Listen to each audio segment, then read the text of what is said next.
अस्सलाम वालेकुम नाज़रीन, हमारा पाकिस्तान के साथ मैं हूं आपका मेज़बान औसाफ अली खान।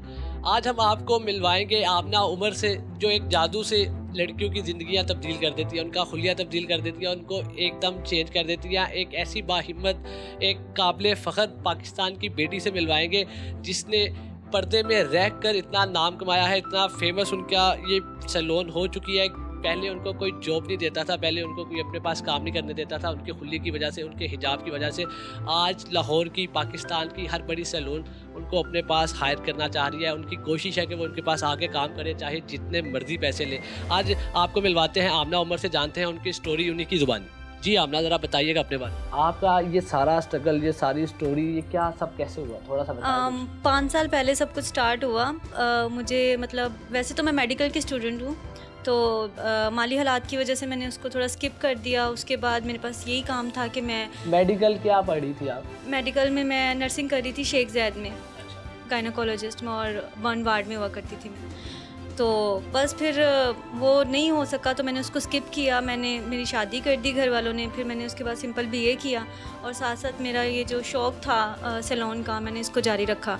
तो 5 साल पहले जब मैं जाती थी सैलून्स पे, मतलब अबाए में जाती थी, तो उन्हें काम भी अच्छा लगता था, सब कुछ पसंद आ जाता था। लेकिन जब बात होती थी स्टाफ रिक्वायरमेंट की, तो वो कहते थे कि हमारा जो स्टाफ है ना उसमें जीन्स और टॉप पहनती हैं लड़कियां। अच्छा। और थोड़ा आप अपने आप को मेंटेन करें, हम इस तरह आपको नहीं रख सकते। तो एक सैलून से भी इसी तरह जवाब हुआ। फिर इनडायरेक्टली वो आपको ये कह रहे थे कि आप हिजाब ना करें, हिजाब उतार के बुर्का पहन के ना आए, आप वैसे आए, जीन्स पहन के आए आप। तो मैंने कहा चलें, अगर देखें ना, एक मेल्स और फीमेल्स का सैलून था, वहाँ पे तो मैंने कहा कि मैं हिजाब नहीं उतारूंगी। जब मैं दूसरे सैलून पे गई तो मैंने कहा चलो यहाँ पे तो सारी लेडीज़ ही हैं, यहाँ पे मेल स्टाफ नहीं है। तो मैंने उन्हें बोला कि चलो मैं बुर्का पहने रखूँगी और बेशक मैं पर्दा नहीं करूँगी। अच्छा। तो उन्होंने भी मुझे कहा नहीं, ऐसे तो नहीं चलेगा, आपकी कोई पर्सनैलिटी नहीं है खुद की, तो आने वाले कस्टमर्स पे क्या मतलब इम्प्रेशन पड़ेगा कि ये सीनियर मेकअप आर्टिस्ट है, तो आपके बाल शाल डाई होने चाहिए, ये वो ऐसे। कितनी सैलून्स में आप गई? काफ़ी सारे सैलून्स में गई थी, लाहौर के तकरीबन हर बड़े सैलून में गई? हर बड़े सैलून में, मतलब जहाँ पे इस वक्त अब तो खैर 5 साल पहले 50,000 सैलरी वहाँ पे थी। 5 साल पहले आपको 50,000 सैलरी ऑफर कर रहे थे, और लेकिन विदाउट अबाया। और आपने वो 50,000 की नौकरी को लात मार दी कि आप अपना हिजाब नहीं उतारेंगे, बाया नहीं उतारेंगे, बुर्का पहनेंगे। जी बिल्कुल। तो अब वही लोग जो है वो लाख लाख रुपया सैलरी ऑफर कर रहे हैं कि आप आएँ, अगर चले जॉब नहीं करनी, चलो हमारे सैलून पे आके क्लास दे दो हमारी मेकअप आर्टिस्ट को। अच्छा, आज ये टाइम आ गया कि वही सैलून आपको ऑफर कर रहे हैं कि आके हम हमारे क्लास दे लाख रुपए ले ले। जी 2 लाख ले ले। नहीं लेने चाहिए ही नहीं। तो फिर आप आजकल क्या कर रही? आजकल मैं उनके पास नहीं जा रही, जो छोटे छोटे सैलून्स हैं वो मेरे पास मुझे कॉल करते हैं कि आप हमारे सैलून पे आके क्लासेस दे दें। तो जो छोटे छोटे सैलून्स हैं वहाँ पे मैं जाती हूँ, फ्री क्लासेस देती हूँ और अपना चैनल रन कर रही हूँ और साथ में अपना सैलून चला रही हूँ। तो आपको कोई बीमारी भी थी? आपने कैसे सब कुछ किया? थोड़ा अपने स्ट्रगल के बारे में थोड़ा सा बताइए। स्ट्रगल तो मैट्रिक से ही कर रही हूँ। तो मैट्रिक में मुझे TB हो गई थी, फिर उससे मैं जब कुछ बेहतर हुई, ठीक हुई, तो उसके बाद जो था बाय बर्थ मेरी किडनी भी एक है, और फिर मेरा पित्ता फट गया, उसका ऑपरेशन हुआ, ओपन सर्जरी हुई मेरी, और फिर उसके बाद मुझे ये हड्डियों का बहुत प्रॉब्लम है। तो मशहूर तो मैं ये हुई थी कि 30 मिनट में ब्राइडल तैयार कर देती हैं, तो बाज़ लोगों ने कहना शुरू कर दिया कि 30 मिनट में तो कोई भी कर लेता है। तो इतनी बीमारियों के बावजूद खड़े रहना और काम करना, वो मेरे लिए तो बहुत बड़ी बात है। बाकी अगर लोग 30 मिनट में कर लेते हैं तो अच्छी बात है। आपके लिए खड़े होने में क्या इशू है आपको? मुझे हड्डियों का मसला है ना, तो अक्सर ये होता है कि मेरे जो पैर हैं वो भी सूज जाते हैं, स्वेलिंग हो जाती है, हाथों पे हो जाती है, फिंगर्स पे हो जाती है। इतनी सारी बीमारी के बावजूद आप ये सारा कर रही हैं, आप मेकअप भी करती हैं, आप लोगों की ज़िंदगियाँ बदल रही हैं, आप लड़कियों की ज़िंदगियाँ बदल देती हैं, उनको एकदम काया पलट देती हैं आप। मैंने आपकी देखी हैं कुछ 1-2 पिक्चर्स, तो क्या कहना चाहेंगे इस बारे में? देखिए, मेकअप एक आर्ट होती है, तो यहाँ पे ज़्यादातर लड़कियाँ आती इसीलिए हैं, वो कहती हैं कि हमारी लुक बिल्कुल चेंज हो जाए। कि एक दिन तो उन्होंने, जाहिर सी बात है, एक ही तो दिन होता है, सारी ज़िंदगी की याद होती है, उनकी एल्बम्स बननी होती हैं, वीडियो बननी होती है, तो वो कहती हैं उसमें हमें बिल्कुल चेंज कर दें ताकि हमें सारी ज़िंदगी ये दिन याद रहे। तो फिर मैं उनको चेंज कर देती हूँ। तो आपको इतनी बीमारियों के बावजूद, इतनी रिजेक्शन के बावजूद आप में ये इतनी इंस्पिरेशन, इतनी मोटिवेशन कहाँ से आई कि आपने इस चीज़ को परस्यू किया आज, और आप ये कैसे आई आप में इंस्पिरेशन? मेरे वालिदैन उन्होंने बहुत सपोर्ट किया, भाइयों ने बहुत सपोर्ट किया, और अक्सर भाई मुझे यही कहते थे कि हस्बैंड भी मेरे, डॉक्टर्स ने मुझे टाइम दिया हुआ था, मतलब आज से 3 साल पहले उन्होंने कहा था कि 2 साल बाद ये मर जाएंगी। तो मतलब जो मेरे हालात थे ना ऑपरेशन के बाद, तो उन्होंने कहा था कि मतलब ये बचेंगी नहीं, 2 साल, ज़्यादा से ज़्यादा 2 साल जिएंगी। तो इस बात को भी 3 साल हो गए हैं। तो मेरे भाई कहते थे कि मर जाओगी, ऐसे ही मर जाओगी, दुनिया में कोई नाम बना के जाओ, दुनिया को पता चले कि तुम एक बाहिम्मत लड़की हो, तुमने कुछ किया, अपनी लाइफ की स्ट्रगल है उसको लोगों को बता के जाओ। तो अल्हम्दुलिल्लाह फिर मैंने वही किया और आज सब जानते हैं मुझे। अच्छा, आप अभी कैसे काम कर रही हैं? कैसे आपने ये स्टार्ट लिया, ये इनिशिएटिव कैसे लिया जब आपको कहीं पे भी जॉब ना मिली, सबने आपको रिजेक्ट किया, और फिर इतनी बीमारियों के बावजूद ये आपने कैसे क्या कर लिया? जब जाहिर सी बात है हर एक ने मना कर दिया, तो फिर मुझे ये था कि ज़मीर गवारा नहीं करता कि अपना इंसान जो है उसको छोड़ के अपने ज़ाहिर को चेंज करके दूसरों के लिए कोई काम करे। तो फिर मैंने घर पे छोटा सा अपना सेटअप बनाया।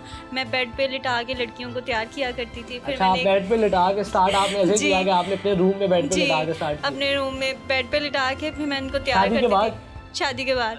तो फिर उसके बाद जो है वो मैंने सोफ़ा लिया, फिर मैं सोफ़े पे बिठा के करती थी, फिर आहिस्ता आहिस्ता चेयर्स ली, सारा मतलब मिरर वगैरह लगाया, हर चीज़ करती गई, और 5 साल लगे मतलब ये सारा नाम बनाने में, सारी स्ट्रगल इसके पीछे बहुत मेहनत। अब आपने ये पूरा पार्लर तैयार किया है अपने घर में? जी। अब आप आगे क्या कर रही हैं? आपका कोई प्लान? मैंने सुना है कि बड़ा हाँ प्लान। जी, अब बड़ा प्लान ये है कि अब मैं यहाँ से जो है बाहर निकल के घर से मेन रोड पे हमने एक सैलून लिया है, और इंशाल्लाह वहाँ पे अब स्टार्ट करेंगे। कहाँ पे सैलून लिया आपने? हमने यतीम खाना बंद रोड, हरमैन टावर, 2nd फ्लोर पे अपार्टमेंट लिया है। तो वहाँ पे अब माशाल्लाह आपने मतलब एक बेड से स्टार्ट किया, फिर सोफे में, फिर एक रूम, आपने अपने घर में मेकअप स्टार्ट किया जी। अब आपका इतना कस्टमर है, आपके कैसे कस्टमर आते हैं? अल्हम्दुलिल्लाह। पहले तो आपको पता है हमारा तो काम ही एडवर्टाइजिंग वाला है। मतलब एक बंदे को करके भेजा तो 3 और आए, इसी तरह करते करते चेन बन गई अच्छे लोगों की, और मज़ीद लोग आते गए। फिर जब मैंने चैनल बना लिया अपना, तो उसके बाद ये हुआ कि मुझे बड़े बड़े कस्टमर जो हैं वो आने लगे, मतलब सोशल मीडिया पे अप्रोच करने लग गया। जी जी। देखिए, जितनी आपको बीमारियां थी, फिर आपने स्ट्रगल किया, फिर आपने रिजेक्शन के बावजूद सब कुछ किया, आप सबके लिए वाकई एक इंस्पिरेशन। आप क्या मैसेज देंगी यूथ को? मैं यही मैसेज दूंगी कि देखें, अगर आपको कोई बीमारी है या हालात की कोई मजबूरी है, तो उसकी वजह से अपने अंदर के टैलेंट को ख़त्म ना करें कि नहीं ये हम कर ही नहीं सकते, हम तो आगे बढ़ ही नहीं सकते। तो मेहनत करते रहें, मेहनत में अज़मत है। अल्लाह ताला एक ना एक दिन आपको उसका अजर लाजमी देता है, और आपको कामयाबी और तरक्की, अगर आप उसके लिए मेहनत कर रहे हैं ना, तो आपको कामयाबी ज़रूर मिलेगी। तो आपके फ्यूचर प्लान क्या है? फ्यूचर प्लान बस यही है अल्हम्दुलिल्लाह कि सैलून बड़ा वाला बनाऊंगी, और फिर मैं अपना इलाज करवाऊंगी प्रॉपर अच्छे से। क्या बीमारी क्या आपकी? मेरा जो है हड्डियों का मसला है। अगर मुझे एक दांत का ट्रीटमेंट करवाना होता है ना, तो मुझे सीनियर डॉक्टर को ना कम से कम 10 से 20 हज़ार पे करना पड़ता है, क्योंकि मेरे जो हैं हड्डियाँ कमज़ोर हैं, तो दांत निकलवाना है। कितने का होगा आपका? ऑपरेशन अब कोई नहीं है मेरा, सिर्फ ये मेरा अभी जो है हड्डियों का प्रॉब्लम चल रहा है। ऑपरेशन मेरा हो चुका है। वो आपने कहा ना कि मैंने हड्डियों का ऑपरेशन? नहीं, हड्डियों का ऑपरेशन नहीं, अपना इलाज मैंने कहा। हाँ जी। तो वैसे तो जो इमरान खान का सेहत कार्ड है उससे तो फ्री हो रहा है सबका इलाज आज। मैं गई थी, लेकिन वो मेरा आया ही नहीं उसमें, पता नहीं क्यों। आपने आईडी कार्ड नंबर चेक किया था, लेकिन वो उसमें था ही नहीं। हालांकि मैंने सर्विस हॉस्पिटल में 3 साल गुजारे हैं बेड पे। आप किस ऐसे सेलिब्रिटी का आपने ज़हन में एम रखा हुआ कि आप उनका मेकअप करेंगे और उनकी लाइफ चेंज कर देंगे, जैसे आपने बाकी सबकी शादियों के दिनों में उनकी ज़िंदगी तब्दील की है? क्या गोल है आप? मेरे पास ना आज तक कभी भी नीट एंड क्लीन खूबसूरत सी मॉडल नहीं आई। अच्छा। तो उसके लिए मेरी तो बहुत बड़ी हसरत है। जी, वो तो हमारे पास भी कभी नहीं है। तो ये मेरी जो है ना ख्वाहिश है कि मेरे पास साफ सुथरी एक मॉडल आए, उसको मैं रेडी करूँ। फर्स्ट नंबर पे काम करना चाह रही? नहीं, शोबिस में काम नहीं करना चाह रही। मतलब जो मेरी ख्वाहिश है कि मतलब सबसे पहले ये है कि मैं कमल आफ्ताब को तैयार करूँ, और 2nd नंबर पे ये है कि टीवी एक्ट्रेस हैं किंजा हाशमी जी। आप तो उनको तैयार करना? हाँ, उनको तैयार करना चाहूँगी, क्योंकि उनकी स्किन बहुत प्यारी है। उनको अच्छा, उनकी स्किन बहुत प्यारी है। तो उनको आप अपने सैलून में दावत देंगी जो आपने क्या किस नाम से स्टार्ट कर दिया? ब्लश विद आमना के नाम से मेरा सैलून होगा, और ब्लश विद आमना के नाम से मेरा चैनल है, और यतीम खाना बंद रोड स्टेशन है ऑरेंज ट्रेन का, हरमैन टावर 2nd फ्लोर में, फ्लैट नंबर 14 किया, आपने पूरा एड्रेस सुन लिया, आपने सारी इन्फॉर्मेशन ले ली। अगर आप अपनी ज़िंदगी तब्दील करना चाहते हैं, अपनी होने वाली ज़ौजा मोहतरमा की ज़िंदगी तब्दील करना चाहते हैं, अपनी किसी जानने वाले की ज़िंदगी तब्दील करना चाहते हैं, तो ब्लश विद आबना के नाम से चौंक यतीमखाना के पास इनका सैलून खुल रहा है और ज़िंदगियाँ तब्दील करने में ये मशहूर है। और अपनी जिस तरह इन्होंने अपनी ज़िंदगी तब्दील की, ये सबके लिए एक बड़ी मोटिवेशन है, बड़ी इंस्पिरेशन और एक बड़ी मिसाल है पाकिस्तान की तमाम बेटियों के लिए, तमाम लड़कियों के लिए। इसी के साथ अपने मेज़बान औसाफ अली ख़ान को इजाज़त दीजिए। अल्लाह निगहबान।